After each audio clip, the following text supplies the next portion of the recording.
Hey, how are you? My name is Randy, and I'm here to tell you about the ongoing abuse in our country against animals.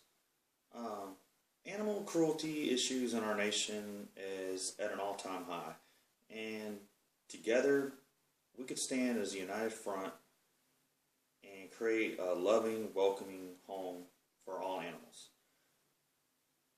Statistics show that animals whose abuse is most often reported are dogs, cats, horses, and even livestock. And based on the cruelty cases on petabuse.com in 2011, it digests in which species of the victim was specified. And on that site, it said that 70% involved dogs, 20% involved cats, and 24% involved other animals. The Humane Society did an undercover investigation that revealed animal abuse happens in the factory farm industries, but because of the weak protections afforded to livestock under state cruelty laws, only the most shocking cases are reported, and unfortunately, only a few are ever prosecuted. If you have ever, owned or, had to come into contact with a loving animal such as, a dog, cat, horse, or, another animal that, you've seen while growing up that you thought was abused, the best thing to do is just contact the police or, try and contact the SPCA, immediately. It's an epidemic, something that we could help create a positive change and embrace these animals and what they can do and bring to families. Not only are animals used to make money, like for dog fights and for breeding, but neglection is by far the worst. It might not be happening within the walls of your home, but the astounding number is, in the thousands for many different divisions of the animal abuse. Back in 2008, there was an NFL star that you all might know, and his name was Michael Vick.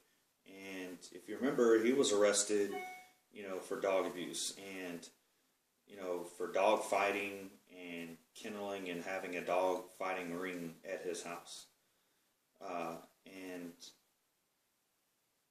that was according to ESPN.com, reported on this topic surrounding a national football star and his involvement in this topic.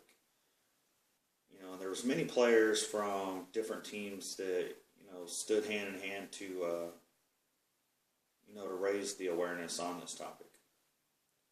Not only does it affect the bodies of these animals in the fighting ring, they get scars, broken bones, missing limbs, ears, arms. The trauma that it does to their minds creates a lot of insecurities. And for the animals and, even for the human also. They're living and breathing creatures, with hearts and minds just like us. It might not just be, in the lives of the rich and the famous that this cruelty is happening. It could be, right next door at your neighbor's house. There's also abuse going on with hoarding. And, it's no joke, especially when it comes, to the animals involved. They're wanting, a nurturing home to be loved and fed properly while, maintaining, clean environment. Many of the mentally ill individuals are unable to properly care for these animals in their home. They're unable to offer proper nutrition, what else, like vaccinations, neutering. Many vets and centers, offer neutering services with like low or maybe even no cost to the owners, just to help the animal out and stop so much of the breeding, and there's so many dogs out there that you can easily go adopt. Every year in the United States, there's like 250,000 animals fall victim of hoarding, and animals collective range from cats, dogs, reptiles, rodents, birds, exotic animals, and even farm animals. Only two states, Illinois and Hawaii, currently have statutory language specifically addressing animal hoarding. In most cases, criminal prosecution of animal hoarding can be a difficult process.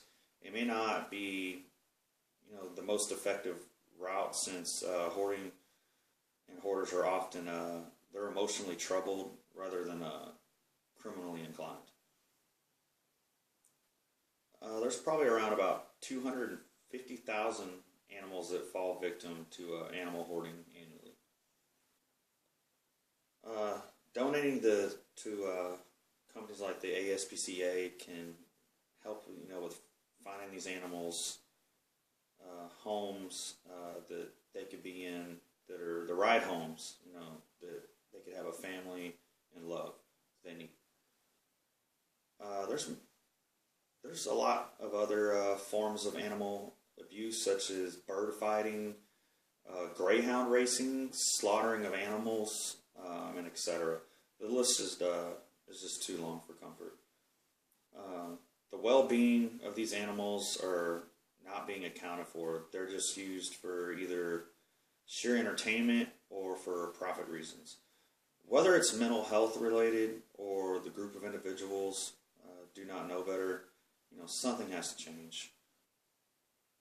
Tying this topic together with specific points, we all can just take a stand to do something positive for these creatures that they just can't defend themselves. We alone can neuter, donate to the ASPCA, or volunteer at our local pet adoption agency to find them good homes. And just remember, when you all wanted a puppy or a kitten, remember the reason why. Christmas is around the corner to help. All you can do is just envision this epidemic, and it can only change if we come together and make a change. We can drop the numbers from thousands to hundreds to one day, and hopefully it'll be zero. Thank you for your time, and I hope you enjoy.